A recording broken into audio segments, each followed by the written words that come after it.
ఒక సోదరి నాకు మెయిల్ పెట్టారు. ఎలా అంటే, ఏమండి మీరు గుడి కట్టారు, ఇప్పుడు ఈయన ఉన్నారు కదండి బాబాగారు, ఈ బాబాగారు విగ్రహం షిరిడీలో ఇచ్చారని చెప్పారు కదా మీకు, షిరిడీలో విగ్రహం ఎందుకు ఇస్తారండి అని చెప్పారు. ఎందుకు ఇస్తారండి, గుడిలో నుంచి విగ్రహం ఎందుకు ఇస్తారు, అలా ఇవ్వరు కదా, మాకు ఎవరికి ఇవ్వట్లేదు, మీకెందుకు ఇచ్చారు అని అడిగారు ఆవిడ. అమ్మ దానికి ఒక రీజన్ ఉంది, రీజన్ చెప్తాను నేను. మేము గుడి కట్టి 35 సంవత్సరాలు అయింది. నాకు చాలా చిన్న వయసులోనే మేము గుడి కట్టాం. గుడి కట్టిన దగ్గర నుంచి ఊళ్ళో పెద్ద పెద్ద గుళ్ళు, ఇంకా మాకన్నా పెద్ద గుళ్ళు కూడా ఉన్నాయి ఇక్కడ. అయితే ఎవరో ఒక వ్యక్తి తమిళనాడు నుంచి ఒక లెక్చరర్ అంట, ఆయన ఎక్కడో కాలేజీలో చేస్తున్నారంట. ఇలా వెళ్తూ ఆగారు. ఆయన ఆగి నా దగ్గరికి వచ్చి కూర్చుని, లక్ష్మీబాయి లాగా ఉన్నావమ్మ నువ్వు, బాబాగారు గుళ్ళో ఇల్లు వేసుకుని చక్కగా ఉంటున్నారు మీరు, అదృష్టవంతులు అంట వచ్చి కూర్చున్నారు. ఆయన కొంచెం తెలుగు వచ్చిరాని తెలుగులో మాట్లాడుతున్నారు.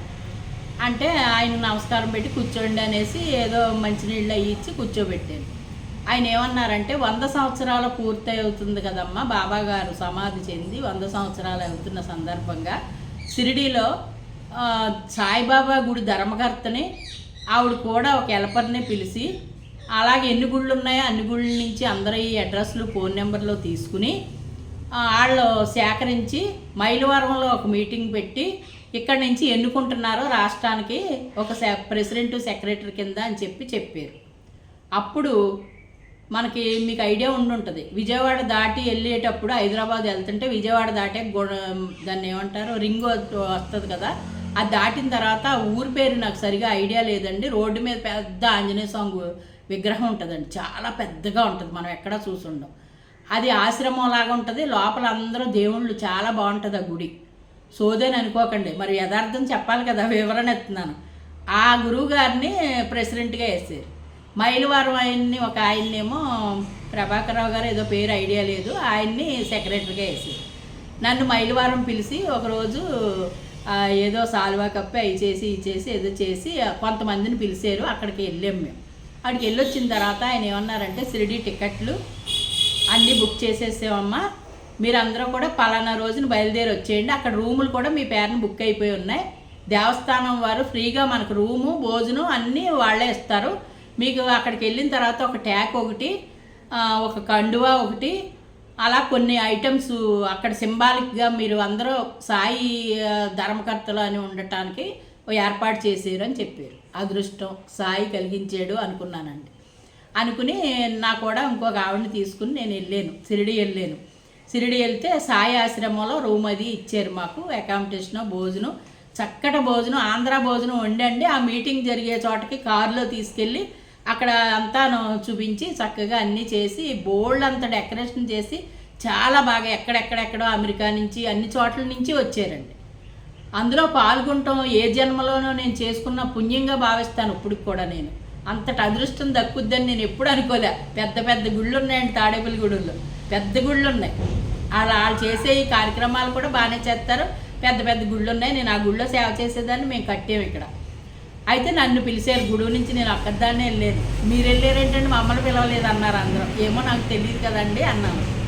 పిలిచిన తర్వాత అక్కడికి వెళ్ళిన తర్వాత అయిపోయిన తర్వాత, ఇప్పుడు లేరండి ఐఏఎస్ ఆఫీసర్ ఒక ఆయన, చాలా పద్ధతిగా ఉండేవారు, పెద్ద ఆయన, రిటైర్డ్ అయిపోయిన ఆయన్ని, కలెక్టర్ చేసి రిటైర్డ్ అయిపోయిన ఆయన్ని ఆ దేవస్థానానికి చైర్మన్గా వేసారు. వేసిన ఆయన ఈ అందరినీ సాయి భక్తులు అందరినీ పిలిచి, అందరినీ అంటే సాయి భక్తులు కాదండి ధర్మకర్తలు అలాగ పిలిచి అందరికీ అన్ని రకాల ఐటమ్స్ ఇచ్చారు. ఇచ్చినప్పుడు నేను అనుకున్నాను మనసులోనూ, నిజం యథార్థం చెప్తున్నానండి, బాబా దగ్గర ఉండి అబద్ధం చెప్పకూడదు, బాబా గారు నిత్య బాగుండు, మాకు అభిషేకం చేసుకోవటానికి ఇబ్బందిగా ఉంటుంది, ఇత్తడి విగ్రహానికి చేస్తున్నాం, ఎంత విగ్రహం ఉంటే బాబాగారు వస్తే బాగున్నా కూడా అనిపించింది నాకు. ఆయన నిజంగానే పట్టుకొచ్చి, ఆయన మోయలేరండి, ఇది విగ్రహం చాలా బరువు పాలరాయ, 2 మనుషుల చేత మోయించి కొత్తపల్లి సుబ్బలక్ష్మి అని చెప్పారు హిందీలో. చెప్పేటప్పటికి కళ్ళంట నీళ్ళు బొడబడా కార్చుకుంటా వెళ్ళి నేను ఆ విగ్రహం పట్టుకోలేకపోయాను. నా కూడా ఉన్న ఆవిడ నేను కలిపి తీసుకున్నది మళ్ళీ అక్కడ నాకు తెలిసిన వాళ్ళు ఉంటే వాళ్ళ రూమ్లో పెట్టేసి మళ్ళీ ట్రైన్కి కూడా మనిషిని ఇచ్చి పంపించారు.